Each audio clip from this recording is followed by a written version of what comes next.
Hello to everyone, and welcome to the site's tutorial on how to fly the hoverboard by ZR, which equally serves as a guide to initiate new riders to the hoverboard by ZR.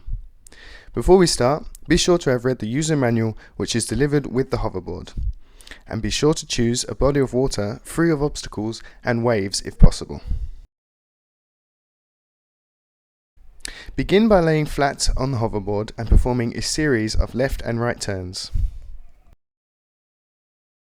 Whilst laying on the board, unroll the tube to its full length in the water. Cut the motor. To begin, place your leading hand on the nose of the board. Your leading hand will be the left for a regular stance or your right for goofy stance. Maintain control of the hoverboard with your leading hand. It will try to raise above the surface of the water. Restart the motor. Place both your feet into the foot straps, rear foot first and leading foot second.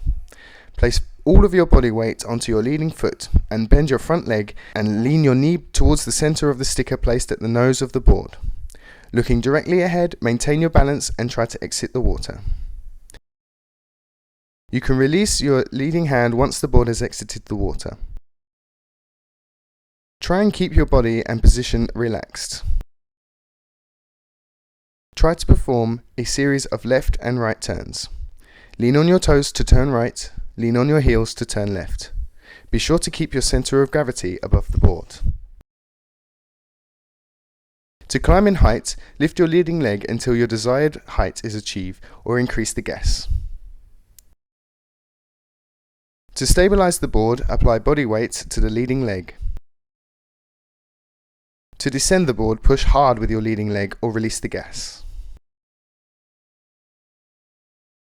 To control your flight at the maximum height, around 4 meters, stabilize the board by holding the nose with your leading hand and bending your leading leg. Do not pull the board towards you. Before starting the initiation, be sure to brief your student well. It is very important before flying with any students to be clear that when the rider falls from the hoverboard, the trainer must, as quickly as possible, release the gas and stop the motor in order to immobilize the hoverboard. The hoverboard by ZR was designed to fall away from the user.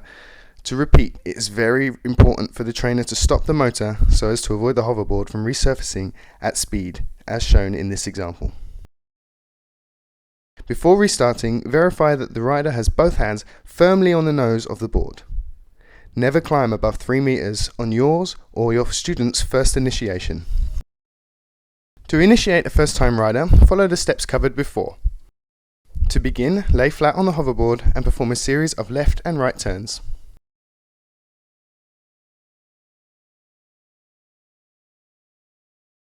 Unroll the tube to its full length. Cut the motor. Ask your rider to place his or her feet into the stops as explained before, step by step. Rear foot first, front foot second. To raise the rider above the water surface, accelerate the motor of the PWC between 5,000 and 6,000 RPM. This may vary depending on the type of PWC used and the weight of the rider.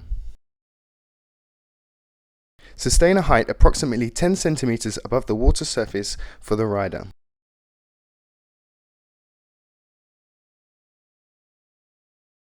Ask your student to perform a series of left and right turns.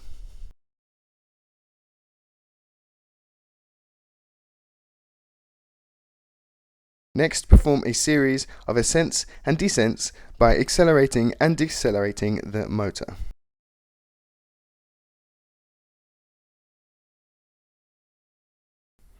To reiterate, when a rider gains height rapidly on a hoverboard and loses control, it is essential that the trainer cuts the motor. That concludes the tutorial. Thank you very much for listening.